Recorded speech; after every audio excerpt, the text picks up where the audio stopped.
Sit back, relax, and join William and Lee on their journey through the strange and mysterious world.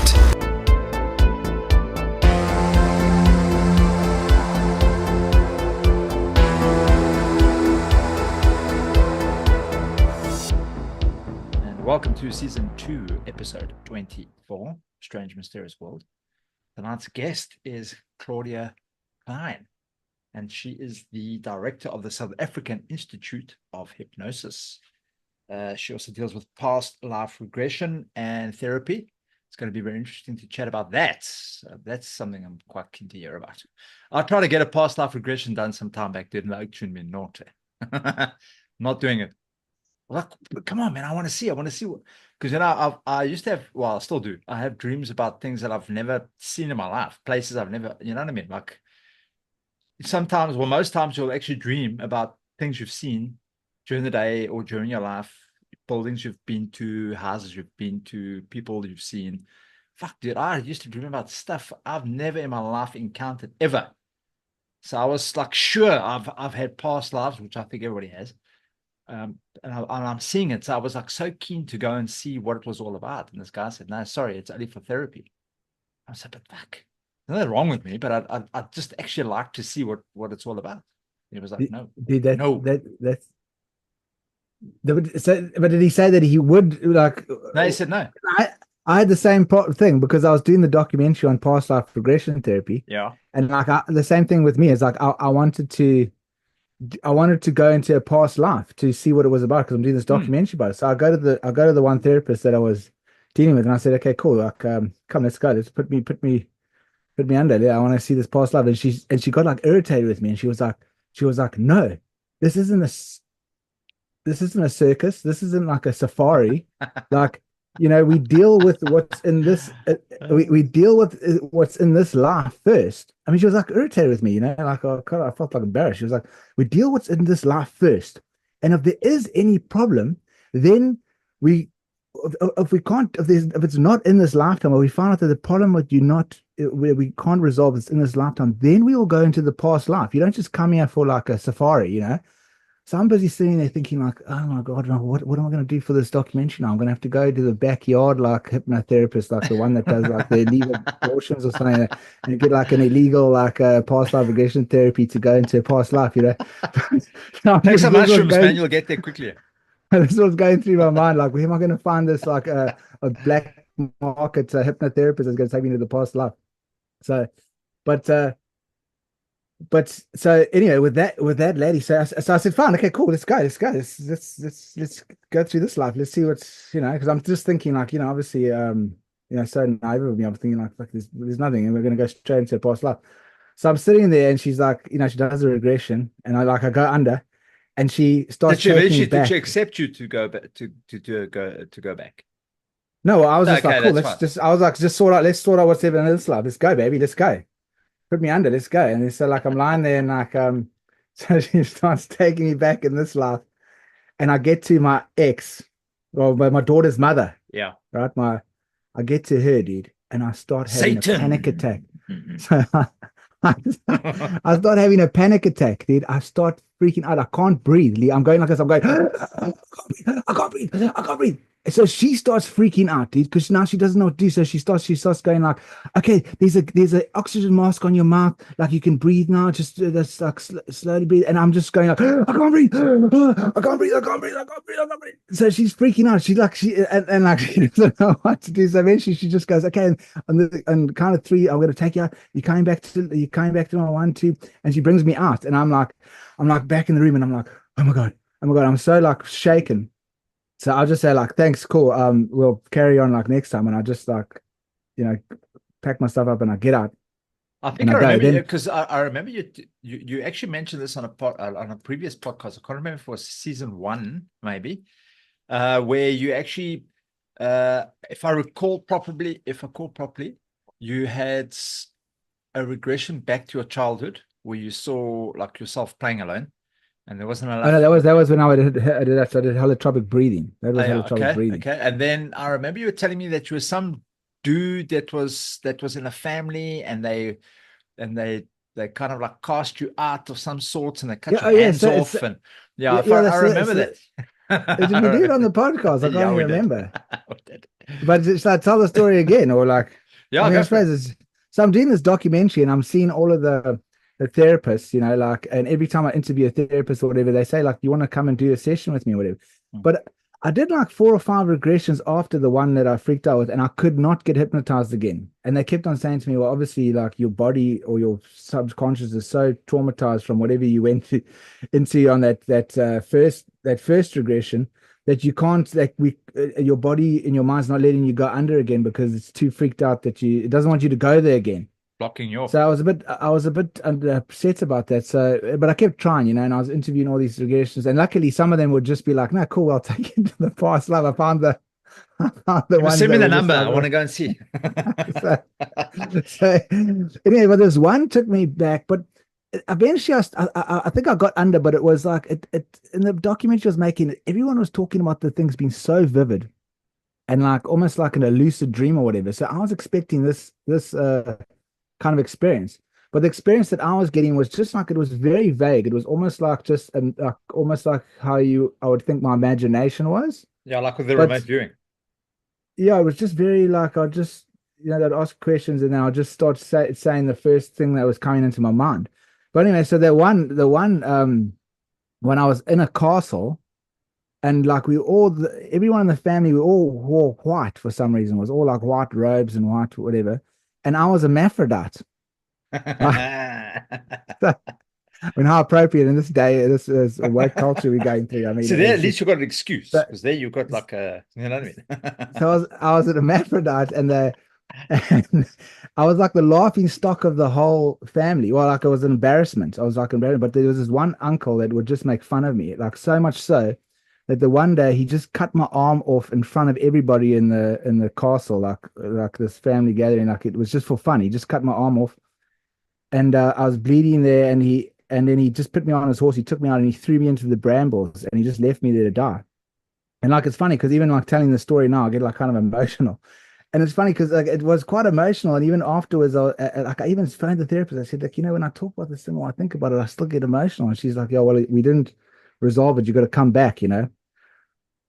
I'm just thinking, okay, well, geez, it's going to charge me now, like the $900 or something. So maybe you got to get that tokolos off your leg first, dude, before you go. So that. Yeah, I know, that's the thing. Like, I spend the $900 on the tokolos or the fucking on the therapy. But anyway, for our listeners, that was our last episode. If you guys want to go back, we interviewed a white Sangoma, and he said I had a tokolos on my leg. I told Tanya about it. She was like hosing. She was laughing so much. So your face, when he told you you had a tokolos, your face just like sank. And it's funny because my knee, I got this problem with my knee. It's like so sore. And I never even told him about my knee. And then he's like, "Yeah, no, you got a tokolos on your knee." Like, out of the blue, remember, while we were in it. I'm like, "What the fuck? How'd I get a tokolos off?" $900, right? But he said you could use LO from clicks. Yeah, and I've been doing that grounding thing. It's probably the best grounding thing I've heard of. Like, I think it's also the one that makes the most sense to me, the grounding practice. Or anyone's listening, the one on the knees. Yeah. Okay. But so anyway, so with that past life regression I got thrown into and it makes sense because like I've been dealing with abandonment issues my whole life, especially with my mother. Like, you know, like I felt in that when I went to that holotropic breathing, and I found out that all my issues were leading from, I felt like not loved from my mother, like abandonment issues. So that's what came up in that, you know, like I was like thrown in the brambles, left abandoned. And you know, it makes me think, like, is my subconscious, my imagination making that up? I mean, it's quite an elaborate thing. I mean, like, to make all of that up to, or is that like real, you know? And then the next one I did, they took me into another one, and there was all these arrows just flying over these roofs, and it got me in my leg and then in my back, and I fell in front of this hut that I was living in, and my wife and my daughter. Then, and it's funny because it seemed like it was the same daughter I have now. Then, and we'll get into that with Claudia now, like, because it's like apparently we reincarnate in soul groups. Yeah, you do. Yeah. And it was my daughter that I have now. That was the same daughter, but it wasn't the same It wasn't her mother. It was some other. So I was lying there dying. And it's funny because everything was burning around me and I got really hot in the room and I had to take the blanket off. I was like, please just take this blanket off me. I'm so hot. I'm so hot. So it's quite interesting how that fixed it. But yeah. So what in your one, what happened in your one? Did you anything interesting? No, nothing. I didn't want to do it. I could never get it done because the people that I'd phoned had all said no, it's only for therapy. Sorry. Well, I know the black market guys. Yeah, well, give me the black market oak. I'll go and visit. Yeah, set you straight on that, straight back there, man. Put you on some acid or something and take you for a trip down memory lane. Okay, cool. Is she coming on? Here we go. Okay, Claudia. Sorry, there we go. Claudia, There you go. changing batteries there quickly. About. Oh, we're just gonna have a conversation about past life regression. Okay. Yeah. So yeah, we've kind Or of hypnotherapy and whatever. We'll see what comes up. It's just a combo. Yeah, Okay. we've kind of introduced you already. Okay. So we were chatting a little bit earlier, and I was saying that, and I'm assuming you're probably going to agree with this. I was saying that I was very keen to hear about past. I've always believed in past lives. I can't even tell you since what age, but I've always believed that there's been always something more behind. And probably a few years ago, maybe 3-4 years ago, I was keen to try and learn about it. I was keen to see what my past life was all about. I don't have issues. I don't have any underlying problems that would make me go and see a therapist. But it was just out of curiosity about dreams that I would have and things like that. I was just like, I really want to go and find out what it's all about. And the guy that I phoned here in Durban, he was like, no, can't, sorry. It's only for therapy. It's not for you just to go and kind of explore. And I'm like, but not a circus. I'm paying you. It shouldn't really be a problem of what it is. I just want to find out. Curiosity is a good reason to have it. Exactly. That was I don't see any reason why you shouldn't. It's not something you should take too lightly, perhaps. But I think curiosity is a good enough motivation to do this. Okay, Yeah, great. So and your guy as well, he also said no to you. No, well, yeah, the one therapist I also went to, Claudia, like we were talking about it just before you came on, that I went to her and I also same thing. It was when I started making the documentary, and I said, please take me under. I want to see this past life regression thing. And she got really irritated with me, and she said, this isn't a circus. You know, we deal with what's in this life first, and then we'll go to the next thing. And then I did the past life regression, and she was taking me back, and I got to my ex, and I had a panic attack, and I couldn't breathe, and I was like freaking out, and I was like, I can't breathe. And she actually started freaking out as well because she didn't know how to. She was trying to make me breathe, and she was like, "Take this oxygen mask." Well, it wasn't a real one. It was like she was pretending there was an oxygen mask, and she's like, "Now you can breathe. Just breathe in deeply." And I couldn't, and I was like, "Oh my God, I can't breathe." And then eventually she just like took me out, but she was panicking, and I was panicking, and then I came out, and then when every time I try to go back and do it, I could never get hypnotized again, except for with huh? You got a fright. Yeah, no, it was terrifying. I was like, it was like, yeah, I better go and deal with that with my ex. I mean, whatever's going on there, I mean, I got to sort that out because it's obviously that's why I'm so screwed, I think. Okay, so now, Claudia, tell us, how did you get into all of this? I mean, I'm assuming, have you always believed in past lives from a young age? Is it something that only came to you later on in life? How did you actually get into it? What was the story? Well, past life regression is something that you really only can do in the state of hypnosis. Because if you're not in a state of hypnosis, then you probably deal with metaphors, made up stories, wannabe somebody or whatever. So you have to have a really good hypnotic trance in order to access something that we define as a past life regression. So the question that you asked me therefore is, how did you get to hypnosis? Because past life regression is then part of that curriculum or part of the facets that you can explore of hypnosis. Okay. So have you always been like it? So, I mean, at a young What made age. you want to become a hypnotherapist? Okay, so it's actually quite a cute story. When I came to South Africa in 81 with a man, a Southwest African Namibian man, I was soon diagnosed with pregnancy. And I could really not speak English so well. You say diagnosed like if it's like an An illness or illness. Well, it was the diagnosis. You can say what you want. And I had the fortune, or nowadays I actually think it was a universal synchronicity, that I came across a obstetrician who taught me self-hypnosis during my pregnancy. And his Wow. inviting words, where do you want to do this, the easy way or the hard way? And I said to him, I don't know what you're talking about. I was quite naive, at 23. And so he had 8 months or whatever to train me to do self-hypnosis, because in principle, all hypnosis is self-hypnosis. And I had two children, not with him. When I say with him, he didn't father them, but he helped me deliver them. And there was the labor was so fast, and I can't say I didn't have any discomfort, but the screaming from the other end of the passage where the other women were, that didn't make any sense to me. And Wow.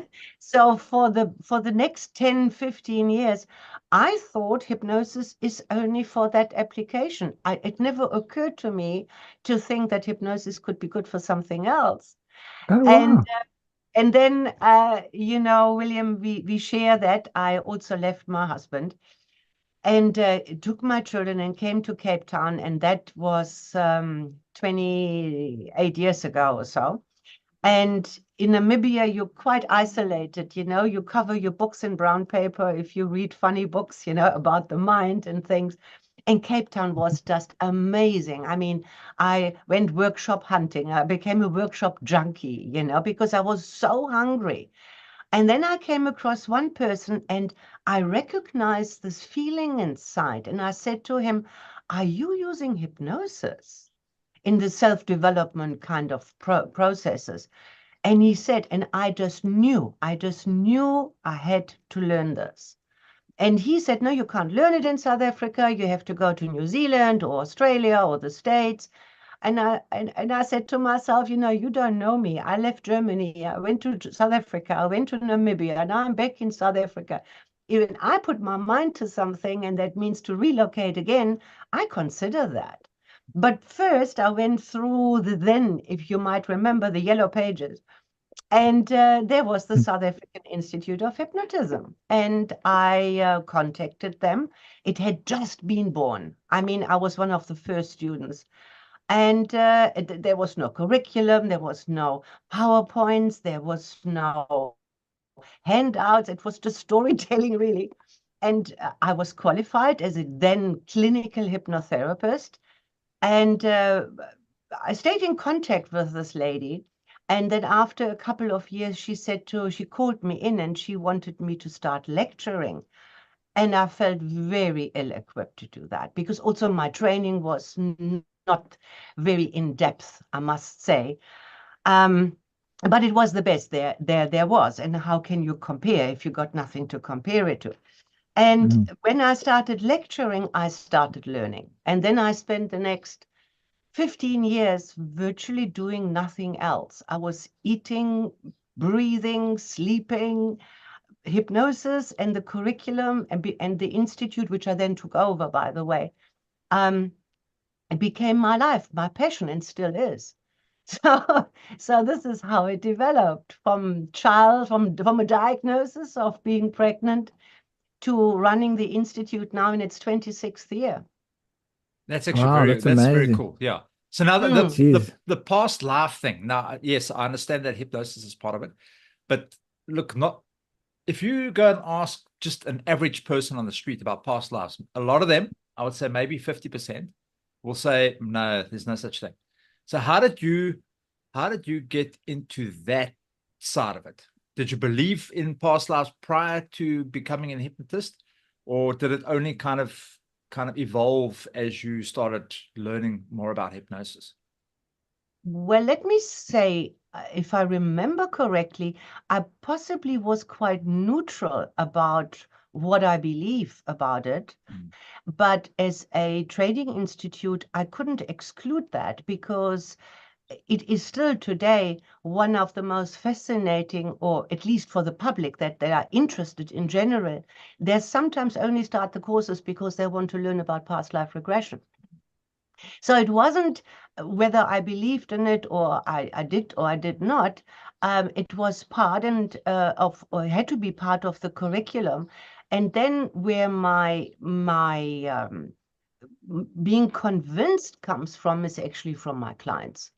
Because when you observe this and you observe what they go through, and sometimes you're lucky enough and you get tidbits that you can research and find to be true, like a uniform or a medal or a coin, or sometimes they speak in different languages, or they give you information that others couldn't have known. Or I had people who lived in the times of Jesus and were in the presence of Jesus, for example, without actually knowing the story of Jesus, because it wasn't a story while he was alive, you see. Then you come to a point where you just cannot deny it. Okay. So did you ever have past life regression therapy on yourself, and you were like Oh, in yeah. another? And then, I mean, because you say your clients convinced you, but did that not convince you when you did your own? Oh, absolutely. I mean, in my own, I had a couple of them, and I could see a clear thread that goes through all my past lives. That repeats kind of in the lifestyle and what the topic of that, the theme of that life was. And I mean, when you know that, for some people, it can help you, or it brings clarity, it brings certainty. But I would like to say to you something. First of all, the title of past life is something that's the first thing when I open the lecture, is that I don't really like that title at all. Because in and by itself, it is a suggestion that it has to be another life, but in the past. And that's debatable, because it could very well be that we have parallel lives. So there could be, we could be very well multidimensional beings that have different experiences in different bodies at simultaneous times. So we have to be careful with that phrase, past lives. And when you do that, and you really open the box, then what is part and parcel of how we approach it is the time that you spend in between incarnations. That's sometimes the most important one, because yeah, well, a life may or may not be traumatic. By the way, I never met anybody famous. Everybody wants to be Cleopatra or something. That hasn't happened yet, but there may have known famous people. But it is the aspect of, so usually I can't wait for people to die in the past life, right? So that they Lucky you finished that sentence. Because I was like, what? and then they leave that body, and as it's debatable what you want to call that. Some people call it soul or spirit or whatever, but as that undying aspect of you leaves the body, it gets a better overview, and it gets an overview over this lifetime that you've just experienced, and then over multiple past lives, and then even more, which for us humans here is actually not really, you can't understand it, and you can't really be there. And that is only possible through this process. So Michael Newton, who is a best-selling author on the topic, he wrote Destiny of Souls, and 3 years, it was a trilogy of his books. And he calls it life between lives. And that's why we call it soul journeys, so not to step on anybody's toes. But the past life experience and the soul journey for me go hand in hand. You shouldn't separate them. If you have an opportunity to experience yourself as essence with all the wisdom and insight that is available to you, I mean, that's special. That's really special. Okay. Wow. And then when your clients go through that process, what happens to them? Like how healing is it all? Well, that depends why you came and what you discover. And you see, we all know that energy can't just dissipate. Energy continues to exist. It just changes form. So, for example, if I had quite a brutal ending to my life, then there is no ways I could have dealt with that in that lifetime. And that energetic value gets carried forward. And if there is some truth in it, that some of that soul matter incarnates again and it's recognizable to a degree, then I might carry that karmic burden with me in this life now. And very often it's quite common to have people in this life that also were with me, and not me, I mean with a person in another lifetime. Not in the same configuration, not as husband and wife, but maybe sister and sister, or things like that. Okay, so Like that actually brought up a question. That brings up a question for me. Is exactly that. It's a soul group. So I think, according to some people that I've spoken to and listened to, they've all said that the people that you're with in all your lifetimes is the people that you'll always be with. So whether it's, I don't know, this is what they've told me, whether it's true or not, I don't know. So whether it's the wife you have now, could have been your sister previously, your mom could have been your granddaughter, whatever. So it's always, there's always a soul group that interacts always. I don't know. That's just something that that somebody told me. Yeah, you So see, it's your granddaughter, it's your mom. Can be. Yeah. Possible. Yeah. You see, I've learned to be very careful making statements like that. I also heard this, and I think there is a possibility that that's true. But I also could, with I don't know how many sessions I have facilitated, I'd like to verify those things, as we say in German, from the horse's mouth. I want my clients to verify things for me and don't want to read it from a book where people make assumptions and just say it's true. And what do they base it off? I mean, unless you have a near-death experience where you have been dead for a little while and you can come back and report on that, nobody can know for sure. So I'm careful because as a facilitator of these processes, if I have preconceived ideas, I may lead my client along my ideas, and that may block them to have a real experience. Yeah, sure. But Claudia, just in the documentary, I'm so excited. It's actually finally finished, and it's gone to distributor. We're going to see where it ends up, but it's very exciting times. But in the documentary, there's two ladies that interviewed. They were like best friends. And sorry, just the listeners, the documentary's got Claudia in it. She's one of the lead people that are interviewed. So, but there's two ladies that are interviewed, and they're best friends. And they were like, they said it was so funny. The one lady took her daughter to swimming, and then the other lady had her kid swimming, and then they were talking, and they became best friends, and they saw so many similarities between their lives. And they're always inseparable. They always, when when the one's having a bad day, the other one phones her and says, "Oh, I can just feel you having a bad day," and she's like, "Yes, I am." And so they're very connected, and there's so many similarities in their life, but so then the one past life regression therapist, she took the one and she hypnotized her, and I got this all on camera with the the interviews with the ladies and that. And the lady, she got interviewed and she said she said we're taking you back to a past life where you with your friend Irene. It was Helen. So Helen came in and she said the past life regression theory. We're going to take you back to a past life where you were with Irene. And she said she was with. She said she saw she was a little girl. She had a pinafore and a hat on. There was all these wooden panels everywhere. It was like somewhere in Europe, like in the 1800s or whatever.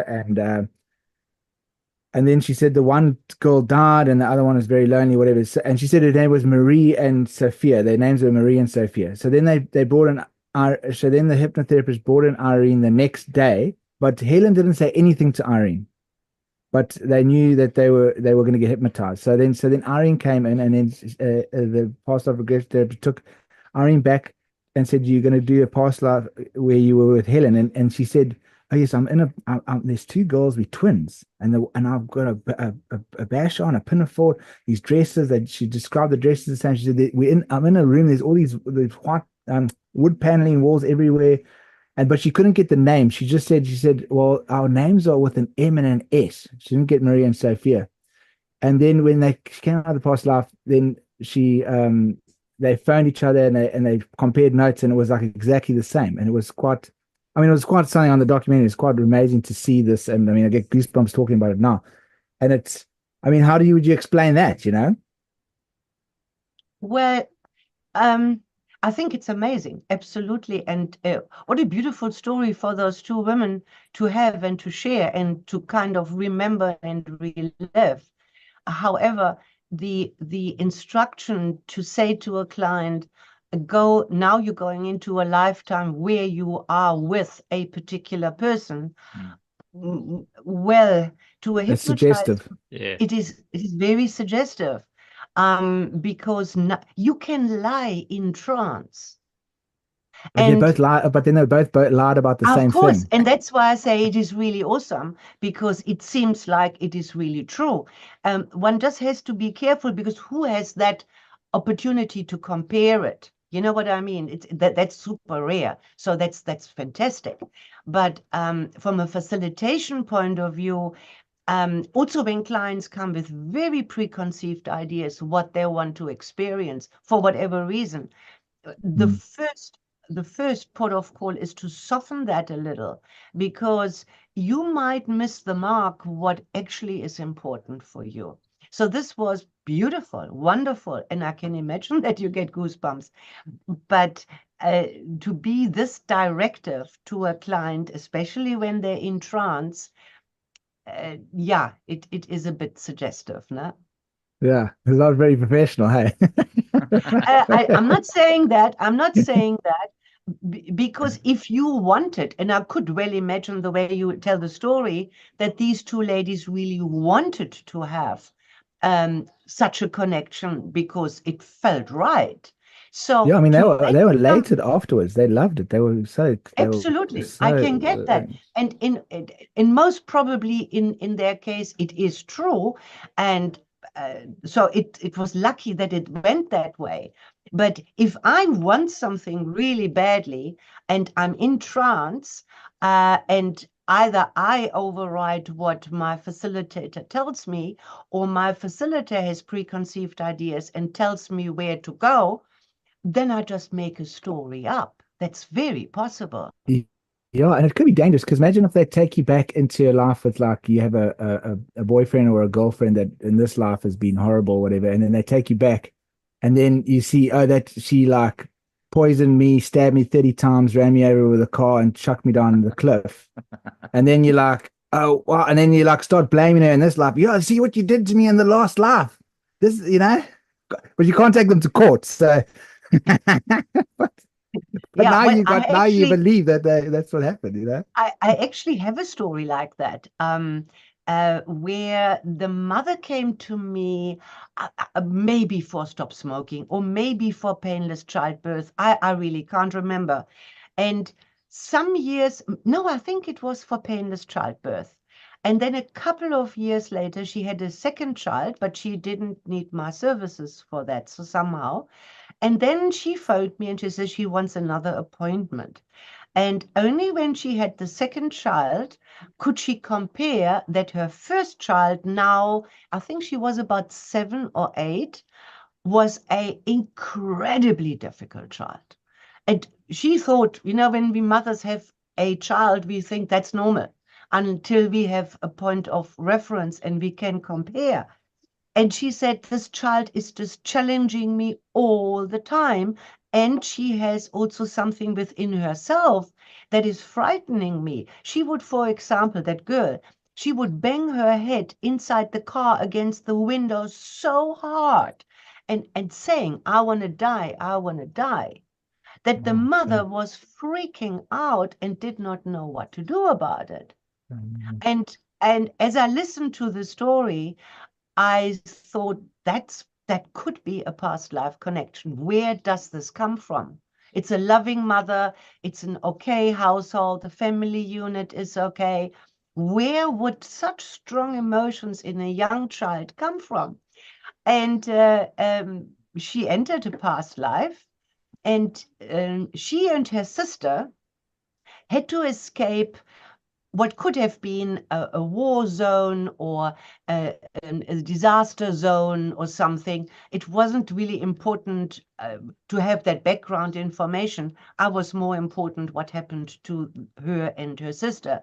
And they must have lost parents or guardians because they escaped on a little boat, and she kind of devoted her life to bring up her little sister. That's how they ended up. Very poor. I didn't even inquire how long ago that was or where it was, because none of that was really important. And I just asked, for example, what is your sister doing? No, she's coloring in on the floor. They had a little garden where they grew their vegetables. And the general feeling about her sister was, the sister wasn't grateful that she had offered her life and not get married and really devote her to bring up her sister. And when a scene in a past life gets a little bit boring or it has been completely explored, then we would normally prompt the client, I'm going to count from 1 to 3, and on the count of 3, you go to the next significant event. And that's how you move forward or backwards in a past life. And we come to the next scene, and I hope your viewers are not going to be cross if I use the original words that were used, because they weren't very polite. And then she said, the first thing she said, the bitch hit me. And I said, the bitch hit you? How did the bitch hit you? With a spade. And I said, well, who is the bitch? And she said, it's my sister. And as she continued that sentence, oh dear, I'm dying. And then she was dead. So now think about that. Think about the possibilities that happened in a lifetime. Oh yeah, and then she was on a soul journey. I need to complete that. She was then on a soul journey, or on a life between life, or whatever you want to call it. And she could now assess and see the relevance that sister was her daughter now.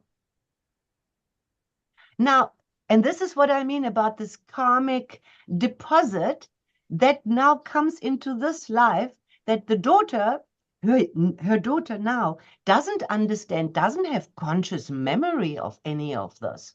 But let's call it guilt. Something sits in her, and she becomes a very difficult child towards the mother because of the energetic value that she kind of inherited from that lifetime. And what happened, now that the mother understood, she had a lot more patience because she knew nothing was wrong in this life.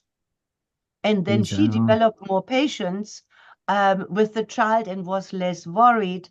The whole matter became manageable. It became easier and easier because at 7, the child is too young to share those kind of informations with her. So you couldn't take the child under hypnosis because she's too young. Too young. It's too young. Yeah, because that's funny. Because my daughter, she started really liking the color black at one stage. and I was thinking like it was a bit dark. And then and then the one time, I mean, she was like, I think 3 or whatever. She kept on going and touching something on the table, then walking away and going back and touching it again and walking. And I'm watching this and I'm thinking, geez, you're brand new. How can you, and you've had no like real trauma. How are you malfunctioning already? And you're brand new. So, I was just thinking like, but I say you can't really take a child that's that young under Yeah, hypnosis.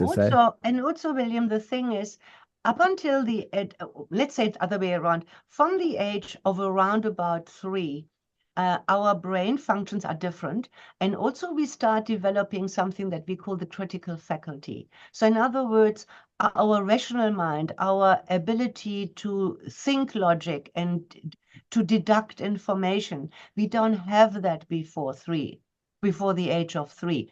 That's not cast in stone. It's just a kind of a number to use.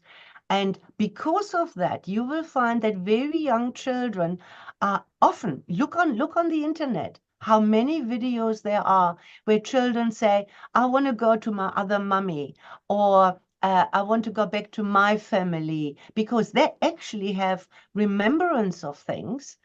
And Yes. in the olden days, of course, they would be shushed, and probably that's still happening today a lot. But I think many people are more open nowadays. And if you let that child, for example, draw or explain or whatever, and there is, for example, one company very, very well documented on YouTube, where their child had this affinity for planes, and then told his parents that he was a fighter pilot and he died in the Second World War. And he Yes. remembered his name, and they looked it up, and the name existed. And it Yes. was actually quite beautiful. The plane was right, where he drowned in the sea, and they actually took the boy out and threw some flowers into the sea where the plane had crashed into, to give Yes. closure to this whole thing.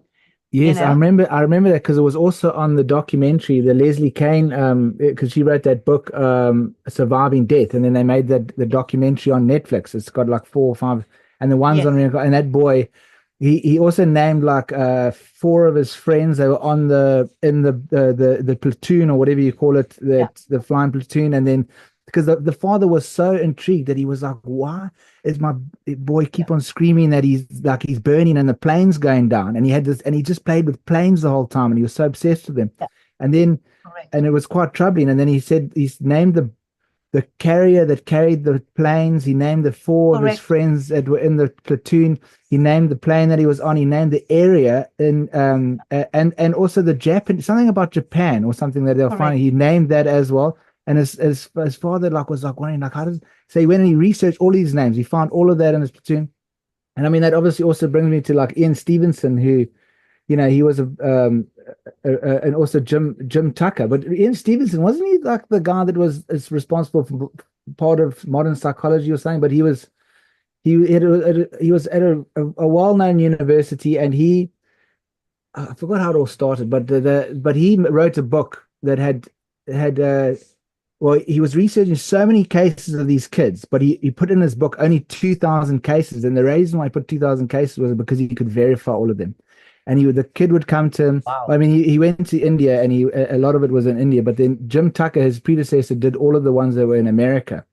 And he's written a few books on it. It's absolutely amazing. But the Ian Stevenson that started it, he would find like the child would say like, the house was pink and there was a well in the back. My aunt's name's Jennifer, and she keeps her jewelry in this one box under the stairs. And then the child would name like 10 other people in the family. Then he would find that family, and they would go to the house, and the house would be yellow, right? But then they would find the aunt, and the aunt's name Jenny, and she says, no, we just painted it. It used to be pink. And then they'll go outside and there's no well, but then they're like, where's the well? And they were like, no, but there was a well. It was here. We just covered it up now. And then they would find the jewelry. Then they would find every single person in that family at that child, the name. So that, I mean, like, okay, coincidence. Your aunt's name's Jenny. Great. You got that one right. But if you name 30 the kid names 30 names in the family, how the hell how coincidence is that? And then it even went so far, he wrote the next book. He wrote it on, I forgot what it's called, but it was with birthmarks. that the birthmarks would Oh, yeah. correlate to the tragedy. So the guy would say like, "Yeah, no, I was robbed in this store. I got shot 3 times in the chest here. My name was David, and it was on this date." Well, actually, the kid wouldn't say the date or whatever, but then they would find David in the David Johnson or whatever. They'd find the obituary of that. Then they would see, okay, this guy was shot 3 times. Then Ian Stevens would find the what do you Coroner's call it, report. where when he dies, and they would see that the marks where he was shot on the doctor's thing, autopsy thing, and then it would be match the kids exactly the birthmarks, and they'd find the shop that they got shot in. I mean, and he would verify all of this. It's all in that book, and I mean, it's so incredible. And then you just wonder, like, oh my gosh, like, that there's got to be something to this. But why do you think the children? Because it said it's always between the ages of 5 and 7.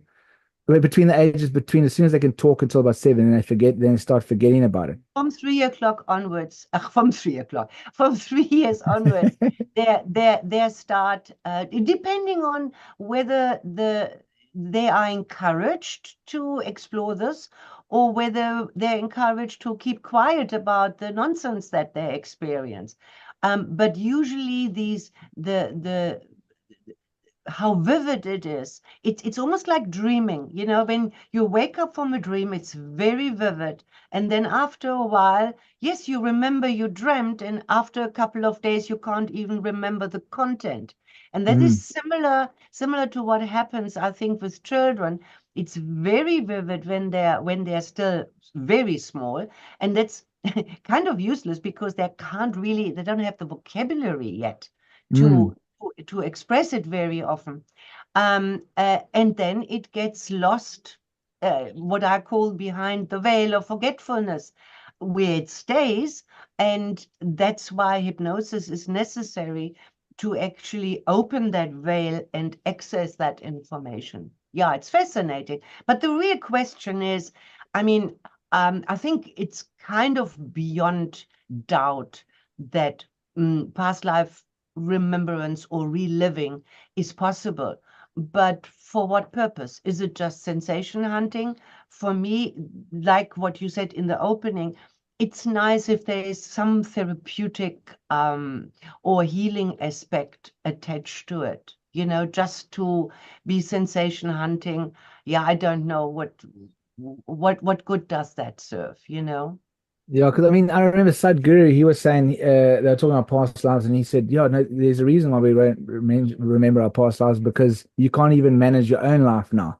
You're such a disaster in this life. Imagine if you remembered all the other lives. Wow. You would be like I mean, imagine if you remember 1,000, you would be carrying like 1,000 times because unmanagement, because we all such. I mean, I'm not every single person I've ever met is a bit, for lack of a better word, we're a bit all fucked. You know what I mean? So like, imagine except there's one exception we've just learned. Lee doesn't have any underlying issues. I know. I was about to ask him that. issues. When he said that, I was like, okay, Lee, I think we better put you under, because obviously you're in denial. You're in denial, my friend.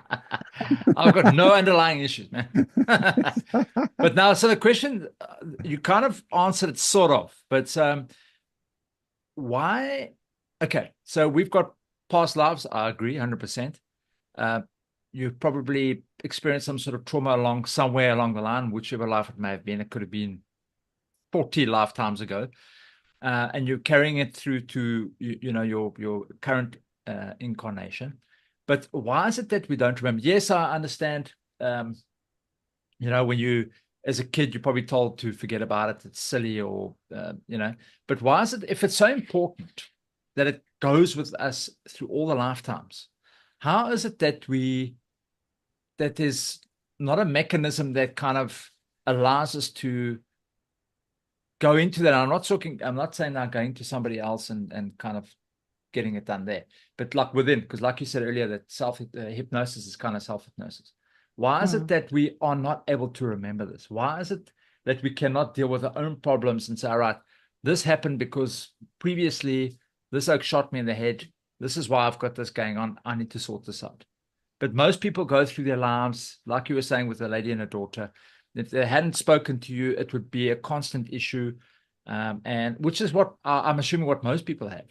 and their lifetime ends. They've picked up all this more baggage now because they haven't been able to deal with the problems that have happened from previously. It's come into this life. They haven't dealt with it. It's now gathered more baggage, and the next lifetime is going to be even worse. So why is it that we don't remember? What's the thing? Why are we not allowed to remember what's going on? This is a prison planet. I don't think that we actually have the brain capacity to deal with that amount of data. So number one, or we haven't unlocked that capacity to deal with that amount of data. And also, I mean, look how many decisions we make because we look back on this life and we say, and I'm sucking something out of thin air, I don't want a relationship because statistically they don't work out and I get hurt, so I'm not going to do that, right? Mm-hmm. So imagine you could now remember another 200 lifetimes. What kind of belief systems you would create about so many things, and how many things are virtually unbelievable. I mean, I had people going back to times of ancient civilizations where crystal energy was used versus electricity. And if you're not open, imagine that. Where would you put all this? How would you make a decision in this life with a certain amount of confidence, because you do reflect on your history, if you would have all of this to consider? And I wouldn't say that it is necessarily true that it's always something from a past life that snowballs into this life. Not necessarily. I'm just thinking we need to regress everybody to find out who the guy that invented the electricity that came from the crystal so we can get that back. Yeah. So yeah, absolutely. But then everybody must play along, and that's where the problem is. I mean, look at the pyramids. I think there's a lot of clues in Egypt and Egyptian history, but their government is just not playing along and let the historians and archaeologists and scientists look at certain things to point us into the right direction. I think sci-fi movies are very often, is it a possibility that the ideas for sci-fi movies actually comes from memories we bring back from other civilizations? You know what? It's so funny that you mentioned that, because like there's also this theory that it's actually slowly leaking out what's actually going to happen in the future, so that it's not such a shock. It's like it's slowly making us desensitized to stuff that will eventually happen. I mean, that's just what. But the other thing is that there's that saying that they say conspiracy theorists are ahead of ahead of time by 6 months, and sci-fi writers are ahead of the time by 50 to 100 years. Well, do you know the Alien series, the Alien movies with Sigourney Weaver and those I think they just released a new one quite recently. There's that alien that looks like a xenomorph. It's like apparently the creator of that guy by the name of H.R. Geiger. He is an artist, and they actually, that alien thing that he kept drawing in his thing, he actually dreamt about it. The only reason it came about is because it was popping up in his dreams, and he started now drawing these things. Yeah. So if we know what the dream world is, the dream world we know is the world where everything is stored. So that's possible that these things are real, and he's just drawing from memory. Well, I really believe in this field, or in the matrix, and if you let go of your critical faculty, in other words, you're in a kind of trance, you have access to everything there is, and you're only held back by your own belief systems. You know that little experiment that they do where they catch a flea, and they put them in a glass jar with the lid on, And after a little while, they take the lid off, and has become their new reality. They don't fly out or jump out of it. It's documented. They even filmed it. And I think we humans we are kind of subjected to that kind of experiment. We put a lid on our glass jar all the time, because otherwise, and that also answers Jeff's question again, if there wouldn't be a lid and everything, an infinite amount of possibilities would be available to us, I don't think we would cope. We're not coping with the limited amount of opportunities we have. Imagine it would be unlimited. Do you Yeah, think but this? Do you also- think this is? Do you think that perhaps? Sorry, Will. Do you think that perhaps when we were original human, or let's not say human beings, original beings that were on the planet, we had the capacity to work through lifetimes, and then kind of as we progressed or degressed, maybe is a better word, we lost that ability to. I can't answer that, but the way I would like to answer is, especially when you go back in time, look how connected we were to nature. Look how connected we were to everything the cosmos has to offer. Look how the ancient people were connected to the stars, and learned a lot from that, and nature and plants and whatever.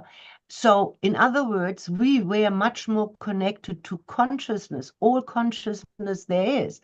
And a past life is just a little pocket of this vast ocean of consciousness.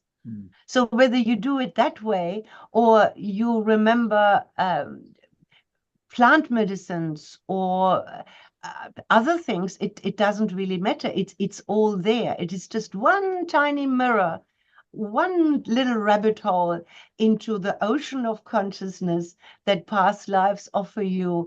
And of course, it's a curiosity. That's why I think curiosity is okay, because we're all curious about where we are from, what the purpose of life is there a God, what is my purpose? All these questions, they're somehow simmer in all of us.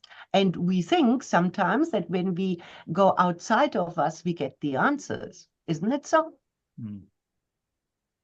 Which is the wrong way around, by the way. No? The answers are all within. Well, that's why we're so miserable, because we're just looking, we're like, oh, if I buy more of this stuff, I'll be happy. More, you know, it's the same. If I go there, I'll be happy. If I get the new job, I'll be happy. But it's all inside you. Yeah. But it's to unlock that. That's the problem. It's to unlock the stuff that's inside you. That's what people can't grasp. They don't have the abilities to do it. Lee, I don't know whether I would agree with that. I think we just have to get out of the way, because it's there. Everything's there. It's just that our ego, our belief systems, our upbringing, our culture, our religions, whatever it may be, is a nice potpourri that puts this almost impenetrable wall towards this. And now we believe this is unavailable to us. But ask the gurus or the wise ones, they all have the same truth. The journey to find what you're looking for is within and not without. And when you get out of the way of that, then you can start exploring. Okay. So how do you do that? I'm going to assume it's like meditation, and I understand Meditation that. helps. I understand that thought comes into it, because thinking about, like you said, your belief systems, and that you've got to kind of just step back and say, all right, let's forget about that. Let's forget about this.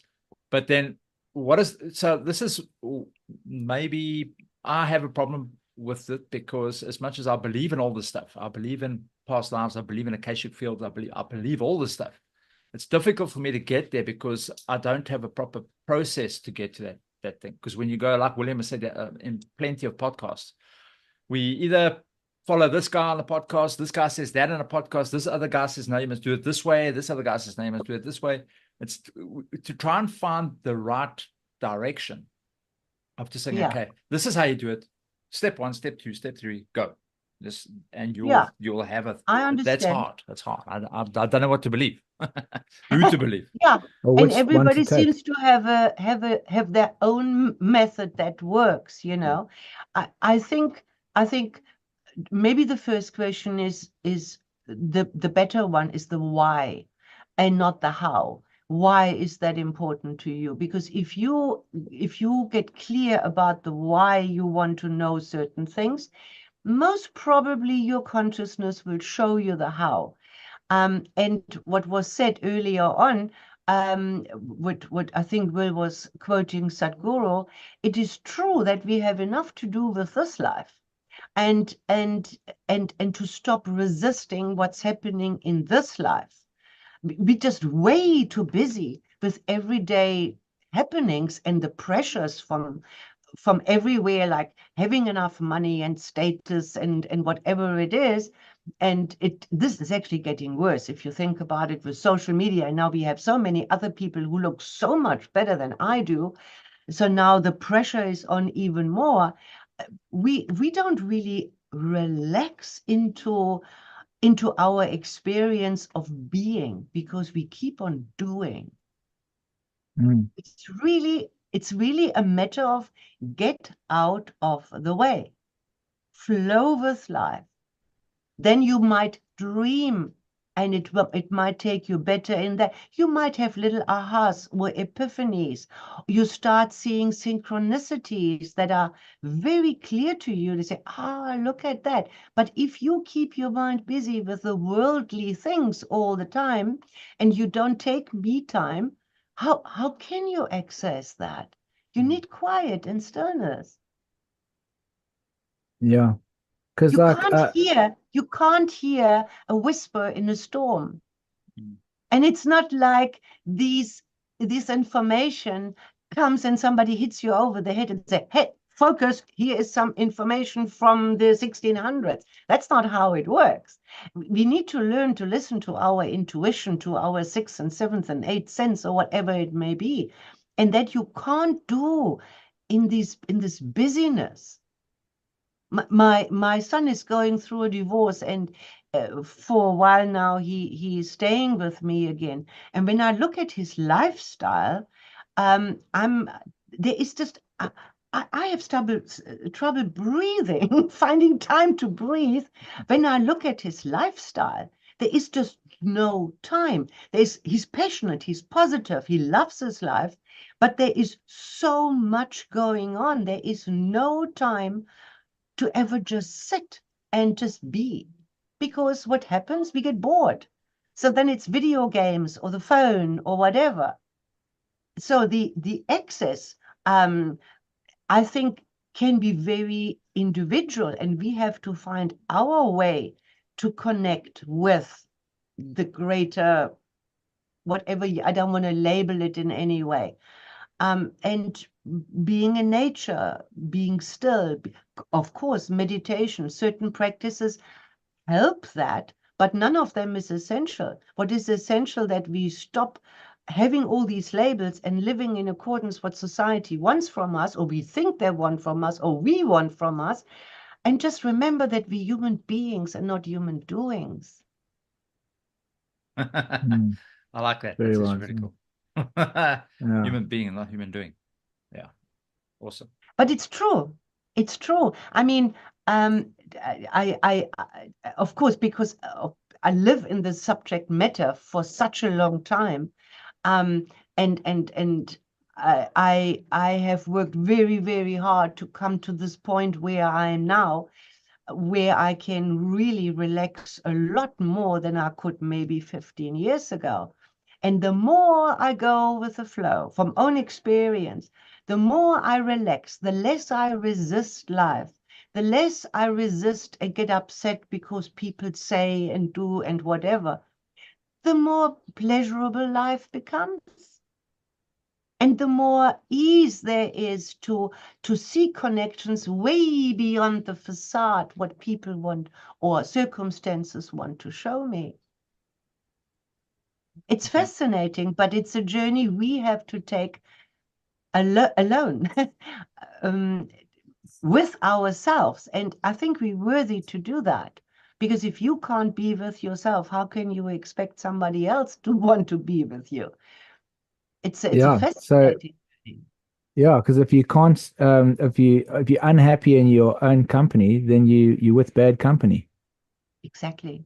And how many people, and I mean, we don't want answers to that, how many people can actually be alone with themselves? I can. Not lonely, but be Yeah, but alone you got with no I can. issues, Lee. I You got no promise you, I issues can. though. I can be alone with myself, dude. I promise you. Sometimes I actually just look forward to being on my own. Yeah. It's I can do what I need to do. Sometimes we out at the Berg. My wife and them might be with her sister. I will just go out for a walk on my own, sit out Yeah. for about an hour and a half, Well, just go into the forest, go and Yes. sit down and Yes. just And enjoy. how does it make you I feel? absolutely love it. I absolutely love it. Yes, I do enjoy the company with my wife, 100%. But there's just times when I just want to be on my own and think, no, Yes. I need to just go and spend a bit of time on my own. Yes. Good. Yeah. But the relationship we have with ourselves is at least equally as important as the relationship is with the key people in our life. You know, if we don't nourish the relationship with ourselves to get to know ourselves, and we change, we evolve all the time, hopefully. And what our viewpoint was 5 years ago is very different today. You're not the same person. I mean, even the body changes every 18 months. Not one cell is the same that it was before. You learn, you evolve, you expand all the time. And then you need to learn to communicate that to the key people in your life, because they work on the assumption that you are still the same person that you were 10 years ago. You know, and I think there lies a lot of success in relationships, to communicate these things. Yeah, like well, my son said to me, doesn't matter when, he said to me, "Oh, you don't like presents."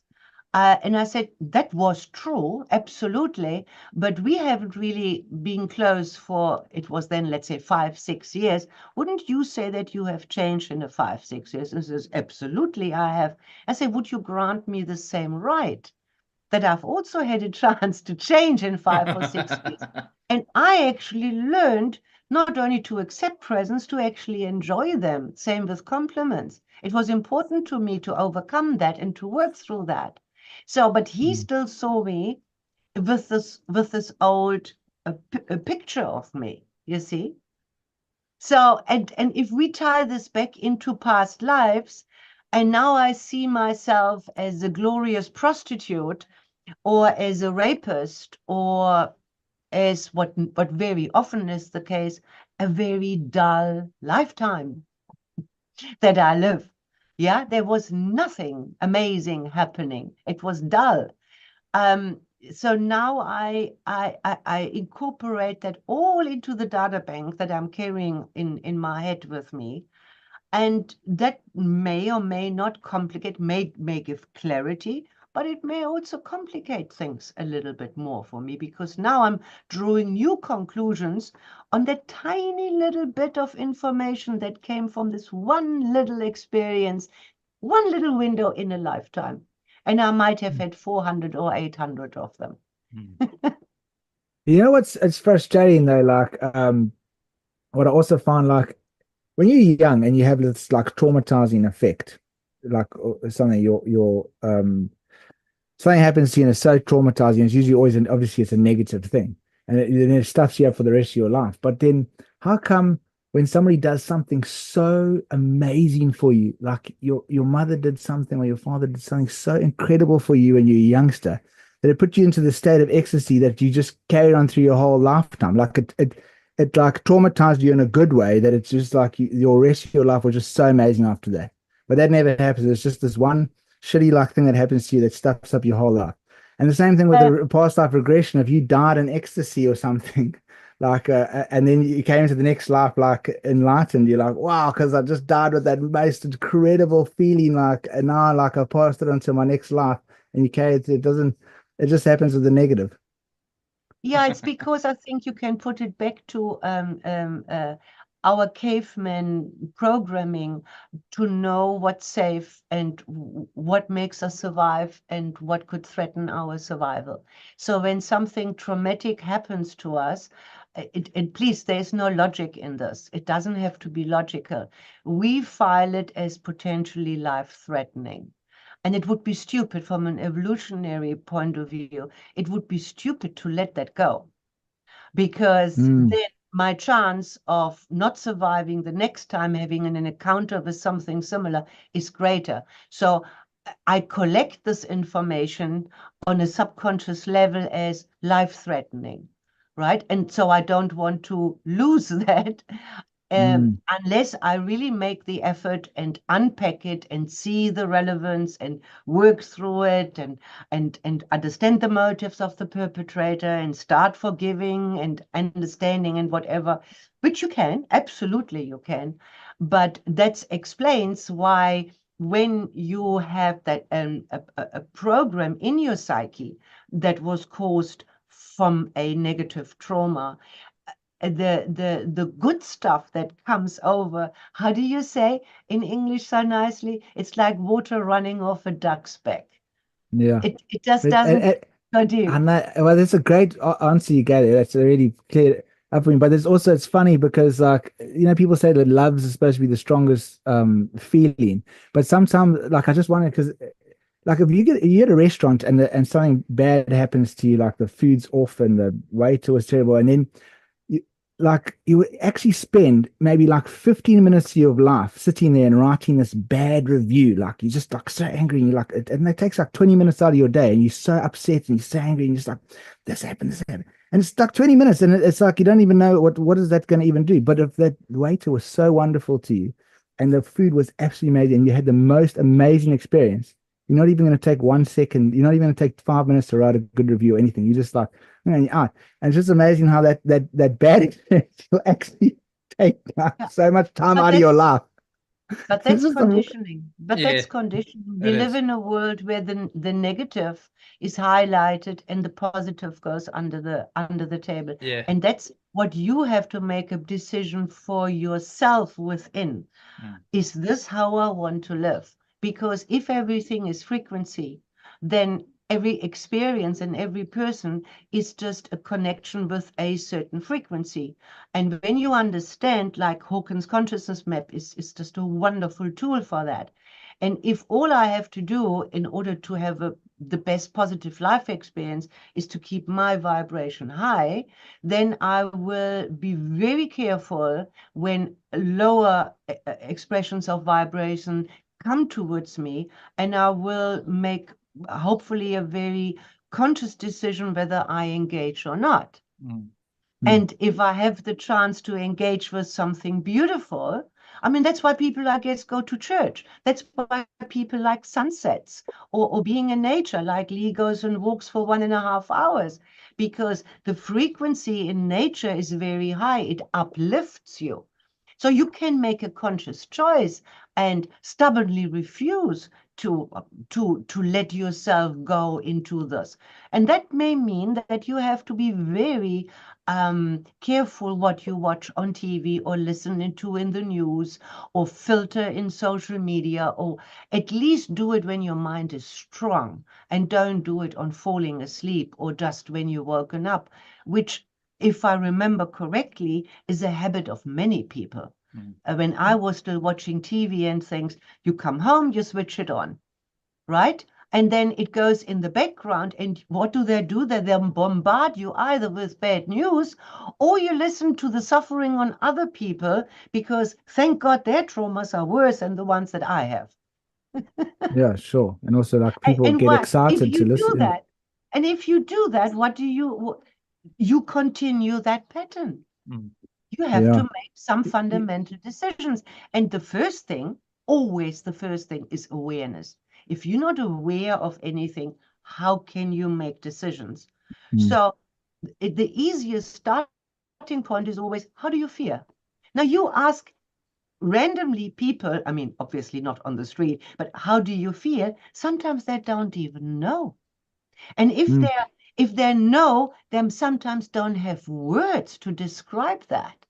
So if one of the simplest things you would do is to say, let me build a gauge here on the inside of my forehead where I measure how I feel, like a fuel tank. If it's full, it's good. If it's empty, it's not. Right? And I check in all the time with myself. How do I feel? How do I feel? I don't need Yeah. words. I can just check. Am I on a high or am I going towards a low? That's awareness of yourself. And Kai, I'm glad you brought that, because like that's also funny, because I was telling my aunt the other day, because she was wondering why I meditate, like, and she was like, "What's the point of whatever?" But the thing is, what I've noticed about meditating, like every day, like uh, the the thing is that I've also become so aware of like what I'm feeling all the time, like, and that's also probably why I feel so uncomfortable a lot of the time, because I'm actually so aware of it.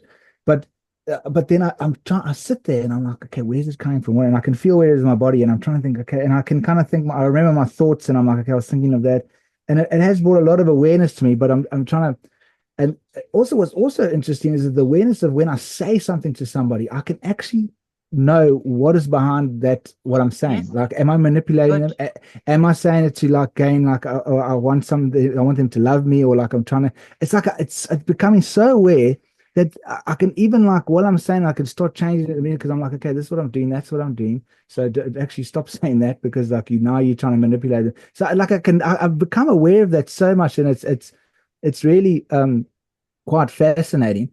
But then, but I'm still working on. Obviously, sometimes I don't know why I'm feeling a certain way, and I do, and I sit there and I try and think like why is it, why is it coming up now?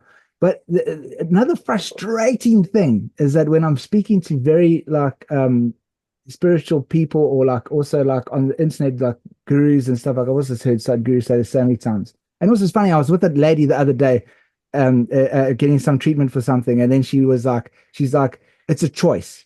Like, you just, it's your choice to think like that. Just it's 100% your choice. Just choose not to do that. Choose not to think like that. And it's like, yes, okay, that's very like obvious, and that's very like very surface level. And also Sadhguru, he says it's 100% your choice. It's your choice that you feeling like that. And yes, it is, but it's so much deeper than it. It's like, that's almost like saying to somebody that's like, that's just lost their son or something, and says like, no, it's your choice. Are you upset? Yeah, it's your choice to be upset. Now just be happy. It's like, it's almost like saying to me that there's like a rock has had water running down it for so long, and now it's got this groove in it, and now you're saying to the water, no, it's your choice to go down that thing. Water go down this way.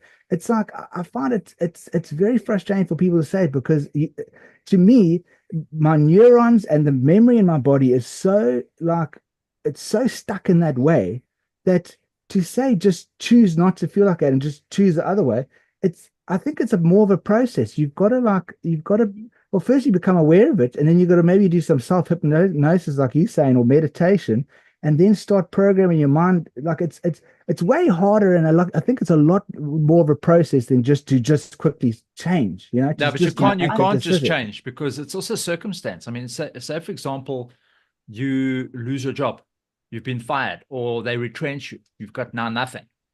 You know what I mean? You can't be feeling, oh yeah, I can.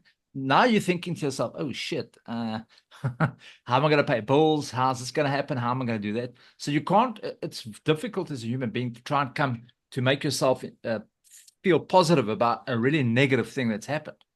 You know what I mean? We have to work through a process in order to do that. Yeah, but that's what I'm saying. Like, I do believe that. I say, like, when I'm saying this, like, yes, it is a choice. But the thing is, like, as I say, you got to go through our belief that you have to do the meditation. You've got to find the thing, become aware of it. Then you got to start working on it. But probably you've got to do that choice like maybe 100 times over like a month to change it. It can't just go like that, like how they say it. I mean, what do you think, Claudia?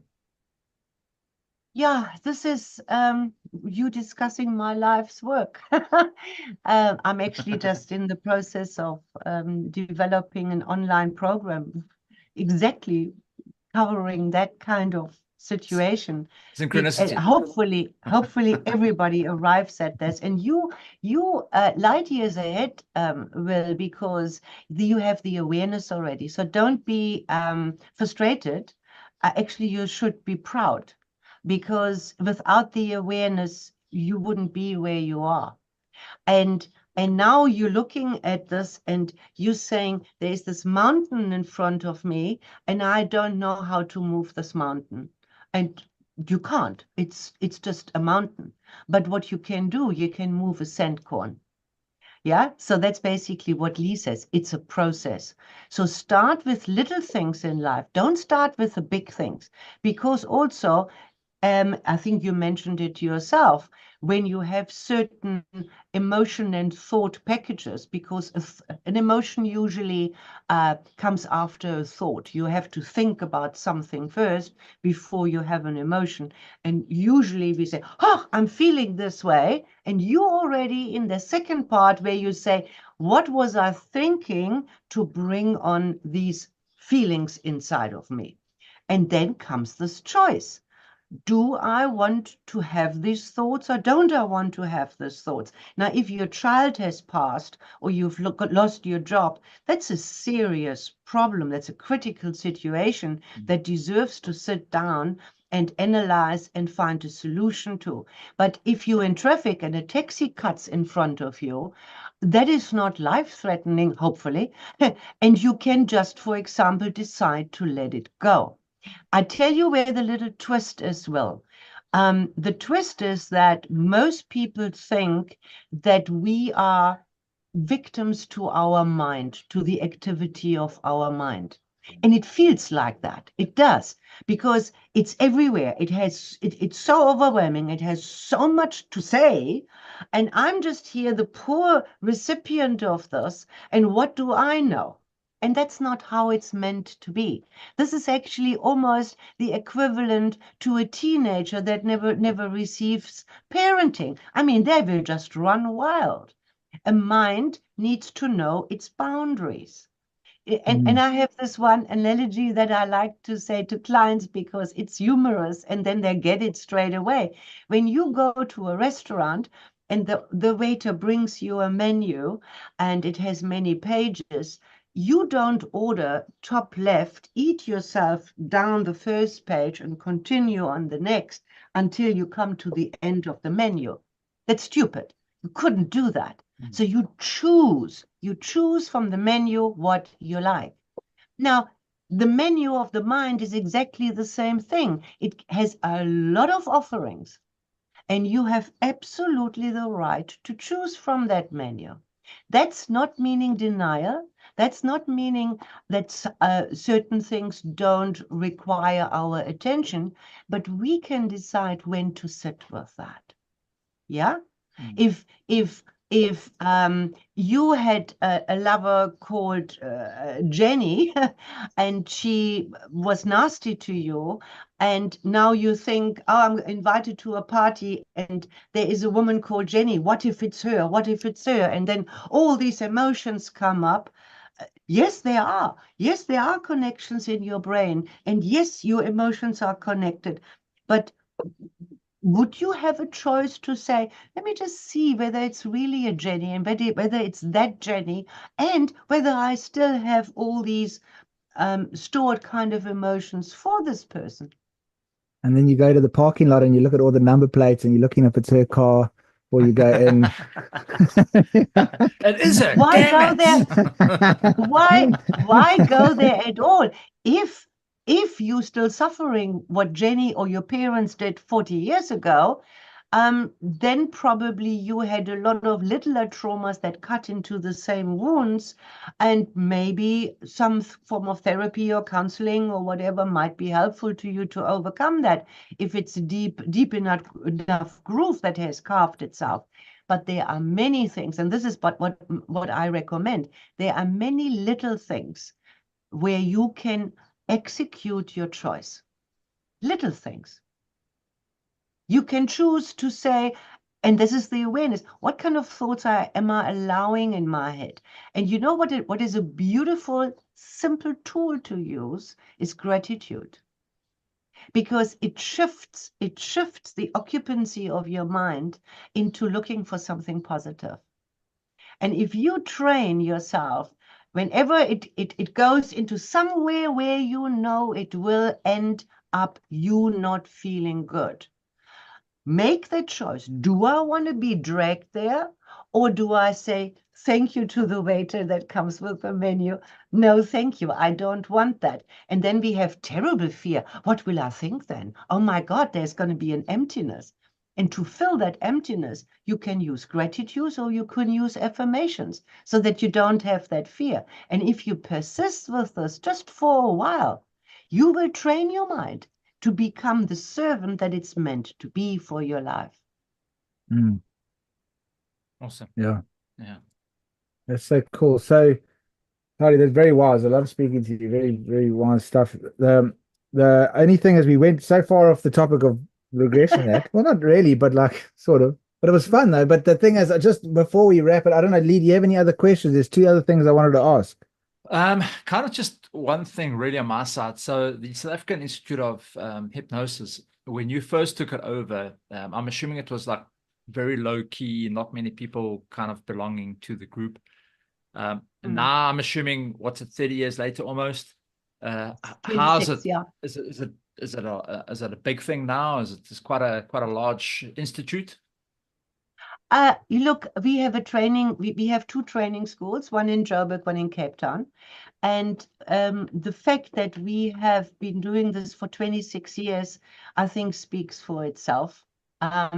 It's always going to be something niche, because even within the field of emotional and mental wellness, if we want to call it like that, when you come with that word hypnosis, there is a lot of people who have so many misconceptions about what it is that they don't even take the step to understand it better, and they're just offish to that topic, unfortunately, because it's such a natural state that we all go through, and it's such a pity because it unlocks so many doors that I mean, the thousands of students that we had, not all of them becoming practicing hypnotherapists perhaps, but even when they have other background careers like psychologists, doctors, dentists, counselors, I mean, in that direction, sometimes they say, I wish I would have known this information 20 years ago. It would have rounded my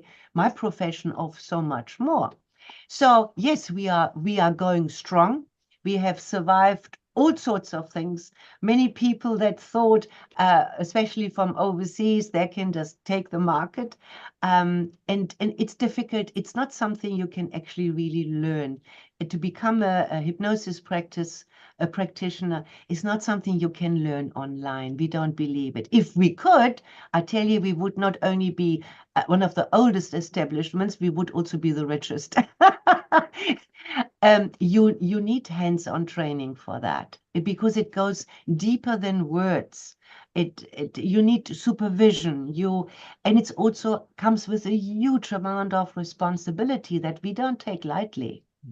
Yeah. So you're limited from both sides. You're limited with location, because if you only have two training institutes and so many facilitators, and you have a public that still to a large degree, although it's getting much better, has all these misconceptions, and media doesn't help. Look at the movies that they show.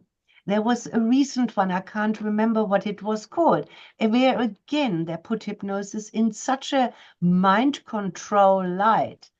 It's no wonder that people are afraid of it. Huh? Hypnotic, I think it was called, the movie. Yes, exactly. That was the latest one. Yeah. Why don't they change the name then? So instead of saying South African Institute of Hypnosis, why don't they say something like the South African Institute of Mind Therapy or something? Yeah, that's what all the others do. Okay. I believe in honesty, and I believe in authenticity. I'm a strong believer. I get high on authenticity, and I believe calling a spade a spade. I'm very, very proud of our human ability to. The word is very unfortunate, but it's stuck. Everybody knows it. Okay, they wanted to call it then in the 1800s something mono-ideaism, having one idea at a time, which would have been a much, much better name for this, okay? But we stuck with this, and I'm proud of it. I'm super proud that we have this ability to use to help us and to work on us so much faster and so much deeper with so much more efficiency. No, why would I change? No, we wouldn't change that name. Mm-mm. But I think, it is a good name because it still holds a certain type of weight to it. You know, so people do take it seriously, and they will feel that it's because they feel it has a lot of power. And so, I mean, a lot of these therapies, I know, like I've done so many of these alternative theories, and I think 90% of them work because of the placebo effect, because you believe it's going to Absolutely. work. So if you go somewhere and you say you're going to get hypnotized, then it holds a certain weight, that name. But I mean, the thing is, it does also hold the dark side, where people think they get scared and they think it's dangerous. That's also the thing where I know that what you and Lee are saying, that it should change the name of it. But the thing is, it does hold that weight still to it, that make people take it seriously. Well, I've taken now a quarter of a century trying to educate those people from the public that are willing to know. That's why I'm doing these things like what we're doing now, to rather educate than hide behind something that the public would be easier to as a to go to. But in the end, we're talking about the same thing. And that's not right. It's not right. You have to be honest with what you do and transparent, I believe. And look, 26 years is a good track record. And now with adding an online self-development program, quite a unique kind of slant to it, hopefully, more people, and again, the word hypnosis crops up because it is so natural that you can't help being in hypnosis every now and then. So why not acknowledge that and use this and emphasize it and squeeze all the good juice out of it? So yeah, so is there any danger to it? What danger do you think there could be with it? No, but I'm just saying that people are listening to this and they're scared about, because I know there's going to be people listening to this and they're scared to do it. Yeah. Please make them not scared. What do you say to Well, that? well, I think when you want to do this, as I said earlier, all hypnosis is really self-hypnosis. It's just that you don't know how to go into the state because you do it automatically. So maybe there's books. We have a one-day workshop where we teach people completely independent from all the other training. We had thousands of people on this course because it's really running since 1998. Where a one-day workshop where you learn self-hypnosis, you learn the rules of the mind, you can take that skill-based home and you have it for the rest of your life, and you can use it. I think you should be discerning who you allow to work with you in hypnosis. Yeah, but that's true for everything, whether I hire a plumber or an attorney. I get good plumbers and I get bad plumbers. I get people who, I don't know, qualify online somewhere in a couple of weekends, and they now think that they have everything that a hypnosis practitioner should know. And I would be careful because it is true that in the state of hypnosis, you are more susceptible. You are more inclined to, that's why, for example, statements that you make in the state of hypnosis are usually not admissible in court. Not because what comes out might not be truthful. It's because the way the questions are asked may Yeah, not elicit the truth. but Kari, that you brought that up. Remember, there was that thing. I don't know how, like it was 20 years, 30 years ago. I can't remember when it was, but there was all of those people, that the fathers that were getting arrested because the daughters were getting hypnotized, and they were saying that their fathers were sexually abusing them. And then, like years later, their fathers are all in jail, but then they realized, like, actually, my father didn't molest me. It Yeah. was just the way And that this hypnotist was asking me the questions that I came to that conclusion. And then yeah, it was a big thing. And then those people got out of jail. It was like a yeah. huge, I was thinking, like, that's I quite don't know scary. that case, but I mean, when we teach this, I usually give an example when you do a regression in this life, and now the client is, let's say, a little girl. She's 2, 3 years old. It's nighttime. She's very scared. She's screaming. It's dark, and you ask your client who is lying just in your therapy chair, and you say, what's going on? And let's say they say, oh, the door is opening. Yeah. There's already a movie in your head listening to me, isn't it? Huh? Because it happens automatically. And if we use that to be guided to what we're going to ask our client, danger is probably happening. So I could say, who is coming in? That's leading. All we know is the door is opening. That could be it could be a cat or wind. It could be a cat or whatever. Worse is daddy coming in. Yes. Nowhere was the word daddy being used, right? Yes. And let's say the little girl says, still crying, and it's very upset. Yes, daddy is coming in. He's coming very close. I'm so scared. I'm so scared. And now daddy is in very close proximity to this little girl, which is your client lying in your chair. And the movie in your head is just blowing out of proportion, isn't it? Right? Yeah. And then as a facilitator, if you don't know how to deal with these situations appropriately, an appropriate way would be to say, and what is happening next? Not what is daddy doing, for example. Yes, yeah, exactly. What is happening next? And then maybe she says, daddy's kissing me goodnight and tells me I had a bad dream and he's tugging me in and I'm feeling much better. Whoa, what a letdown. But how quickly could that have led to it's called a confabulation. It's a lie that we believe. Yeah. Yeah. And here it's now a nice tie-in back to past life. When I was in India speaking to the Indian Hypnosis Association, they have a belief that I actually quite like. They say before we should allow a regression to happen in this life, people should learn past life regression. And their reason for this is the perpetrators that may have caused something to us then are most probably dead because it's a past life, right? So there are no repercussions in that case. But when I'm coming into this life, and yes, sexual abuse is everywhere, especially within families and things. It often comes up, might not be severe, it might be whatever, but it is there. But now there are repercussions. Yeah.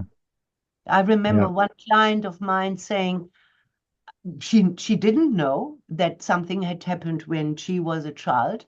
Actually, she wasn't even involved as such. She just had to observe something happening, and it was super traumatizing. And she comes out of trance and she says, oh my God, and now this person is coming over Christmas and I have 2 little girls. Oh, that's nice. How do you deal with this now? Yeah. Yeah.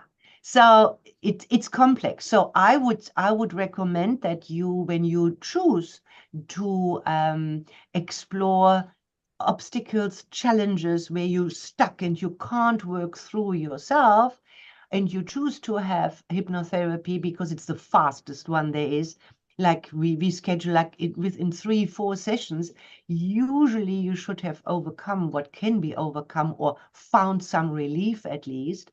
Make sure that you take somebody who had good training, serious training from some reputable place, and don't just use, sometimes you see on lampposts, be careful what you let into your mind. Whether that's TV, whether that's radio, whether that's social media, and certainly somebody who you want to trust. Yeah, geez, that's like, it's so funny that you say that because I've also done a documentary on psilocybin mushrooms, and people actually trust more. People are scared to do a hypnosis, but they'll go for a mushroom journey with somebody that just claims to be a shaman because it's this new trend thing. And the horrifying stories I've heard of what's happened in those places and how they've come out, because it's supposed to be in the medical, I don't know, big fad now that it's a silver bullet. It's going to take away all your problems and your post-traumatic stress and your depression and everything. Some of these people I've interviewed have come out with psychosis. because they're with the wrong person leading in the wrong thing. And there's people Yeah. that are like willing to do that, but they won't go to because they're scared of Yeah. hypnotism. But yeah, Yeah, so I think that those are different applications. I think plant teachers definitely have an application for those people who are inclined to do that. But the environment should be controlled, the dosage, the origin, what are you taking, when are you taking it? There is a lot that you should consider about this, right?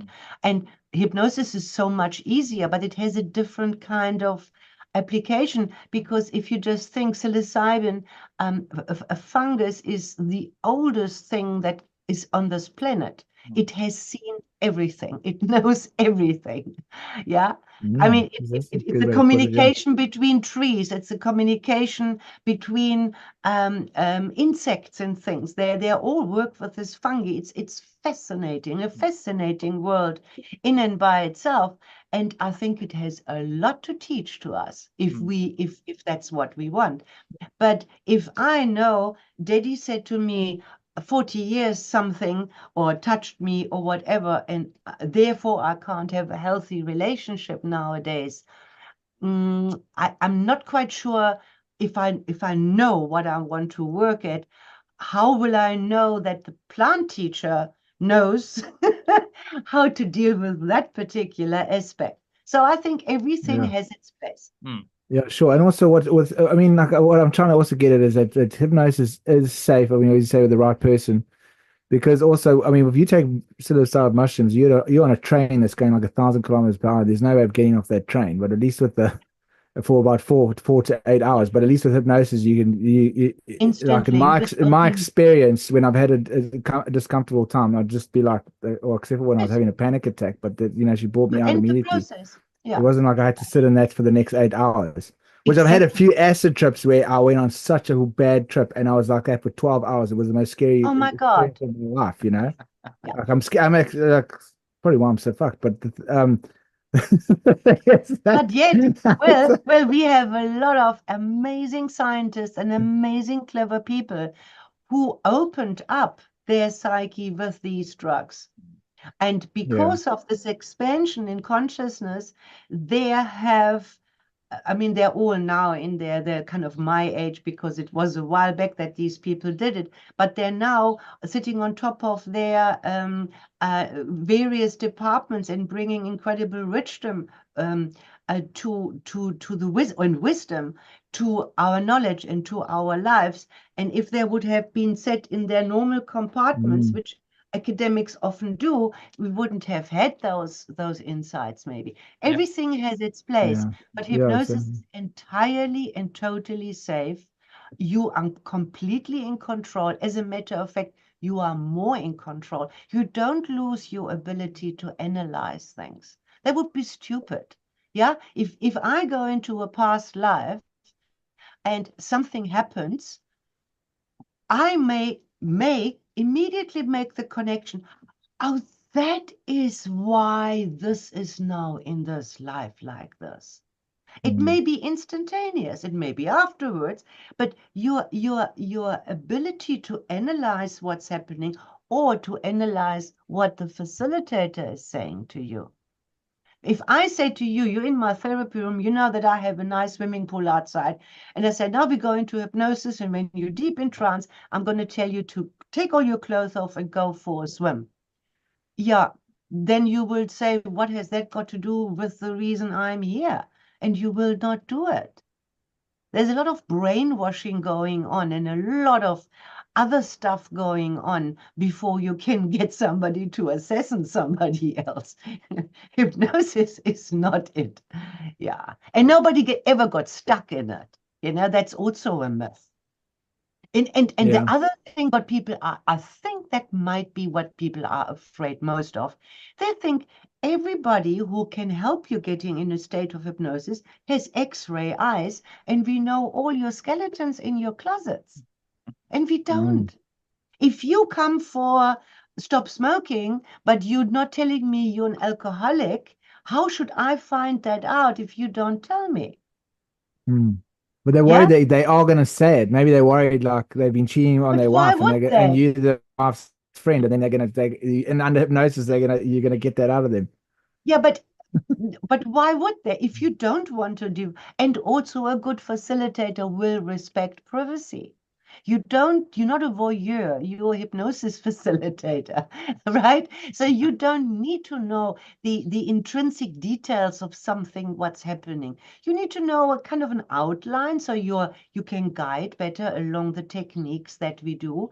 But you don't need to know all the deep and dark stuff that goes on in there. And no, and But many people as you might. say, you're just like asking questions, like you're just asking see what comes up. It's not like Yeah. you're not guiding them in any or Leading. um We're guiding, but leading. we're not leading. Yeah. Yes, but just on that. But then the stage hypnotists, when they make you act like a chicken, or they say like sometimes they go sleep, and then some people just fall over and they just like hit Yeah. their head on the floor or something and damage their head. But isn't that kind of contradiction to what we're talking here, though, or what is it? Well, you see, many years ago, I had the same question, and I decided I have to become a stage hypnotist. Not a serious one that has big posters and things like that, but we did quite a few stage shows. Um, Enough for me to play with hypnosis a lot, because you can't really play with it in a therapy room. That's just inappropriate, right? And Yeah, it sure. taught me a lot. It taught me a lot. It taught me a hell of a lot. Some of that which really enhances our teachings, which I would have never learned just from therapy. Um, and there are hypnotists, I believe, who plant amongst the subjects on stage, plant people that either play along or they know are very hypnotizable. We never did that. We also never took money for that. It was really a learning curve and to empower other people. So we often did 21st birthdays and things like that. And then the birthday person was allowed or could choose to be the star of the hypnosis show, and then would be proposed to by Superman and crazy funny little things, and then the wedding needed to be planned, and there were belly dancers, and of course you choose always the guys to be the ballet dancers. You know what I mean? So the whole thing becomes very funny in the end. I had a good teacher in that. Unfortunately, he passed away. So about 10% of the population in average, can you say, are very easy going into trance. In other words, they're very suggestible. So if you want to have 10 people on stage, you need a room of 100 people, and then those 10 willing to volunteer. Otherwise, you will have seen when you watch shows, you do an induction on them, and some may go into trance and take themselves out, and those you then invite to watch the show rather from the audience, because you can't really use them for these things. And then it becomes a self-fulfilling prophecy. Once you go and you allow yourself to go into trance, you tend to go deeper and deeper. So what the stage hypnotist usually does, the first what you call it now again, I forgot. The first stuff that you do is usually very easy, like move like a washing machine, a spin cycle, or roller coaster rides, because you can make that up, right? And as you get more accustomed to it, it becomes deeper and deeper and deeper, and now you will maybe act to a prompt of a song, but once you're programmed to do that, and every time that song will play, I get up and do what I'm willing to do. But I also had to just give you one example. I don't know whether people anymore know Ricky Martin.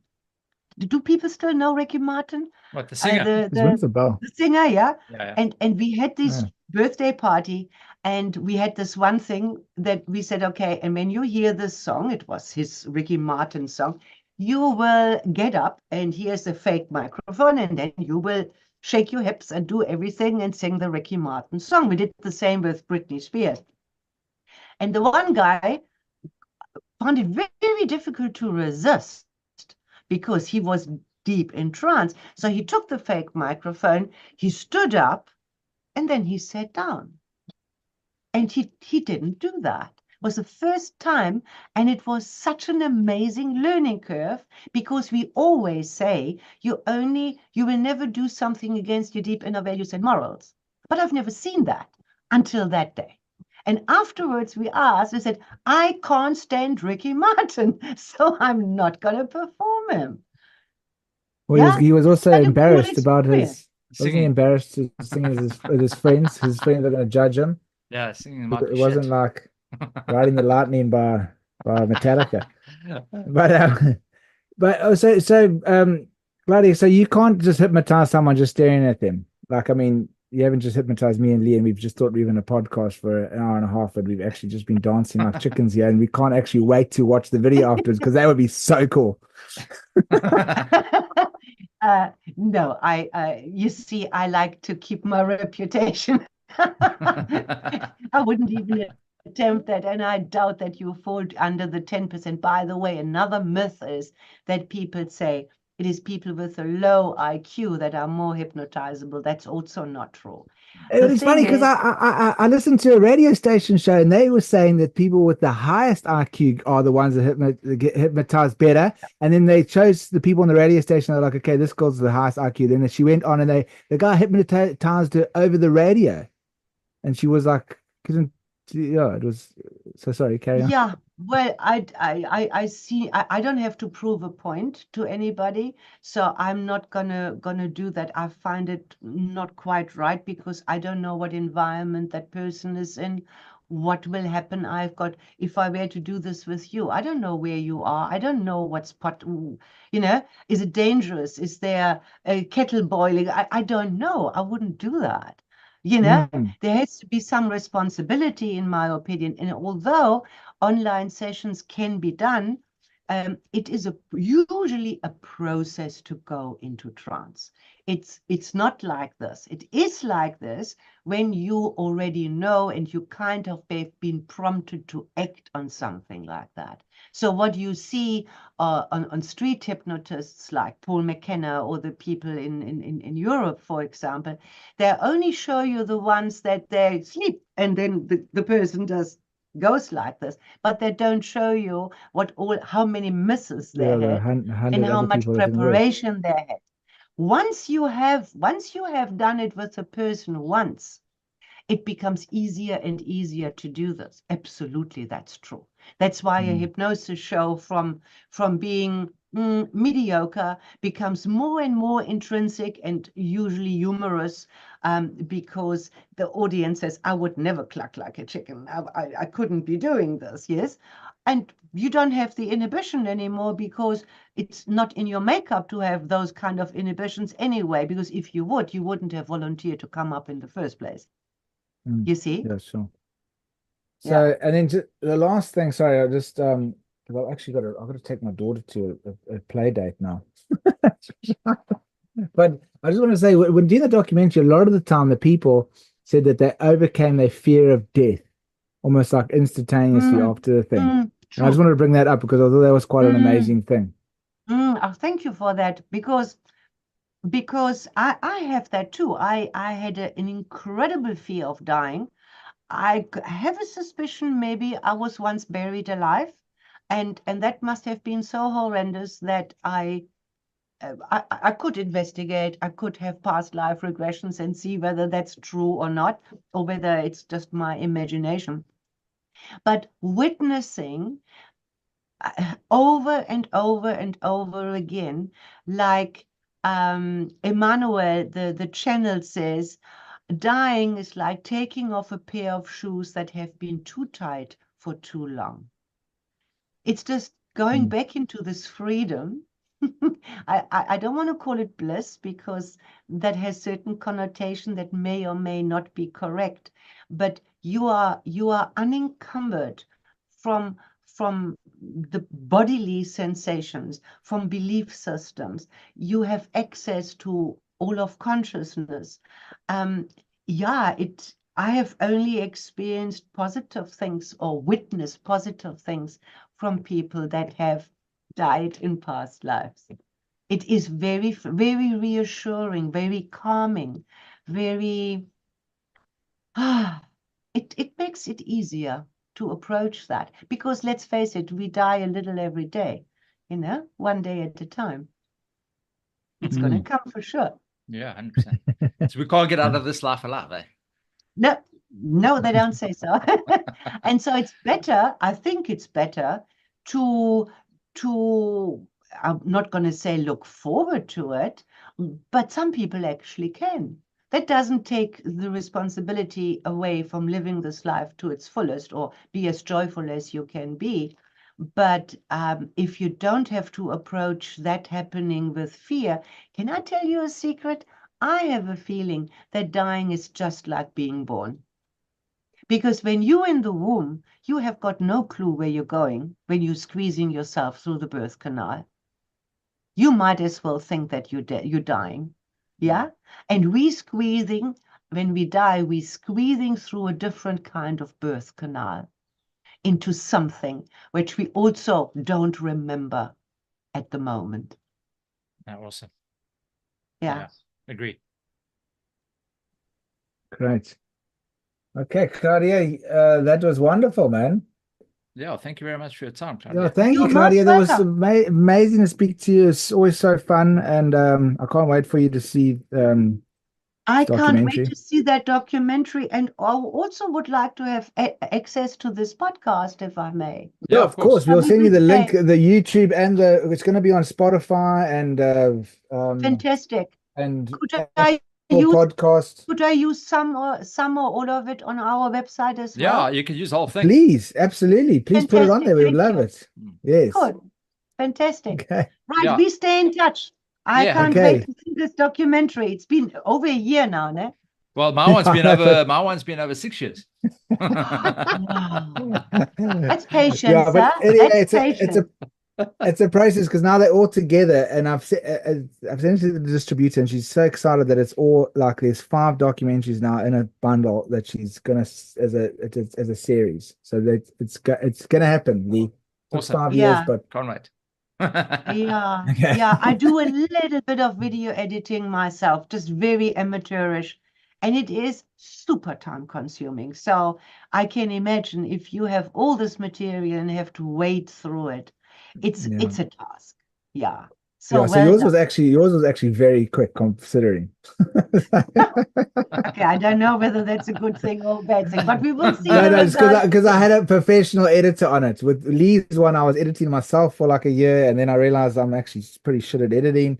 So now I got a guy that I paid a lot of money for to get Yeah. it done. So it's Yeah, good. It's yeah. really good. It's amazing. Yeah. Yours too, Fantastic. Lee. I I also can't had wait. to send it to someone else. So don't worry. Yours is also good. Okay. Yeah, cool. All right. Okay. All Thank right, you, guys. Claudia. Thank you Awesome so to talk to you. much. Thanks, Yeah, Bye-bye. lovely speaking to you. Ciao, Bye. ciao. Bye-bye. Bye. Cheers. Yeah, interesting again. Yeah, that's Some great. good- Yeah, lekker, man. Cool. Yeah, that's it, man. Again, we've gone quite a bit over time. Maybe we should start doing this paid podcast, paid views. You know, we do like a 40-minute thing, and then if you want to listen, you can pay. Yeah. Hey, Well, no, yeah, but maybe anyway. in the future. I mean, Yeah. don't put that in. Also, maybe Of course, I got to put it in, man. That's- Right, guys and girls, thank you again for your subscriptions and for listening around the world. We hope you enjoy your week to come, and we will speak to you next week. Well, again, thank you on your side, and then we'll chat to you soon. Yeah, cool. Thanks, man. And also, if you like the YouTube video, because it's going to YouTube, then hit the button, the like and subscribe button. Sorry, I used to hear everyone saying like that and subscribe, YouTube. like and subscribe. I've heard that at I don't understand why people say that. It's like, fuck, if you watched it and you like it, you're obviously going to like and subscribe, but it's like people are stupid and you see. And the funniest thing is that, I mean, obviously there's some kind of research or some kind of, I don't know what it is, but when they say it in the beginning of the video, that's what fucking irritates me the most. It's like, they haven't even said anything else, but they're like, hit the like and the subscribe button. And I'm like, dude, I don't even know if I fucking like this video yet. And you're telling me to like and subscribe. Are you fucking stupid? Like, what the fuck? I don't know. Maybe it plants it in your subconscious. So then later on, if you realize, oh, I do like this, then maybe you go, I don't know what the psychology is, but it irritates the shit out of me. But anyway, if you like this thing, smash that like and subscribe button at the bottom. And we'll chat soon. I said it. You did. cringed when I said it. Cool. Thanks, man. Just did. Cheers.